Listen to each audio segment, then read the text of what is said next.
ICSE students நிறைய பேருக்கு linear equation அதில் டவுட்ஸ் இருக்குது.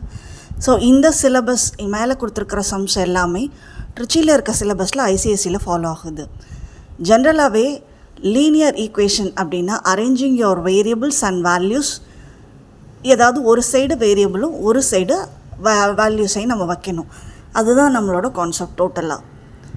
ஸோ இங்கே கொடுத்துருக்கிற சம்மில் வெளியில் நம்பர் 3 இருக்குது, உள்ளுக்குள்ளே வேரியபிள் வச்சுருக்கு x-1ன்னு.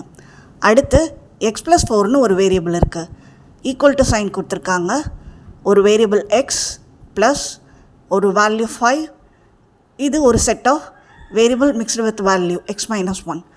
ஃபஸ்ட்டு ஸ்டெப், இந்த 3யை உள்ளுக்குள்ளே இருக்க எக்ஸோட மல்டிப்ளை பண்ணணும். அதே மாதிரி இந்த 3யை -1ஓட மல்டிப்ளை பண்ணணும். அப்படி பண்ணுனா 3x - 3ன்னு கிடைக்கும். இதில் ப்ராக்கெட்ஸை பேரலாக ரிமூவ் பண்ணணும். அப்போ -x - 4ன்னு கிடைக்கும்.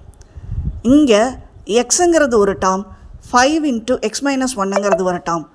ஸோ 5ஐ உள்ளே இருக்க எக்ஸோட மல்டிப்ளை பண்ணிவிட்டு -1ஓட மல்டிப்ளை பண்ணுறோம்.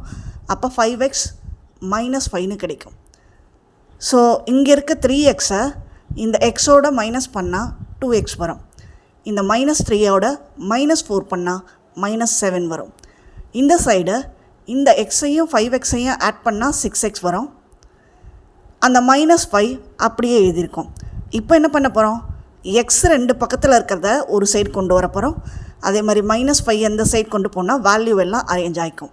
எப்போதுமே ஆப்போசிட் டைரக்ஷனில் கொண்டு வரும்போது சைன் சேஞ்ச் ஆகும். ஸோ -7 -5ங்கிறது +5ஆக மாறிடும். 6 இந்த சைட்லேருந்து 2x வரும்போது +2x -2xஆக மாறிடும். இப்போது 6x - 2xக்கு 4x கிடச்சிரும். -7 + 5க்கு -2 கிடச்சிரும். இப்போ நம்மளோட ஃபைனல் அசம்ஷன் என்ன, எக்ஸோட வேல்யூ கண்டுபிடிக்கணும். ஸோ அப்படி கண்டுபிடிக்கும்போது எக்ஸு 4xஆக இருக்குது. எக்ஸை மட்டும் ஹோல்ட் பண்ணணும். 4 டிவிஷனில் கொண்டு வரணும். -2/4ன்னு வரும். ஸோ இது 2 டேபிளில் கேன்சல் பண்ணோம் அப்படின்னா 1/2ன்னு கிடைக்கும். ஸோ நம்மளுக்கு கிடச்சிருக்கிற value x = -1/2. This is the answer. இது ஃபஸ்ட்டு சம்மோட ஆன்சர்.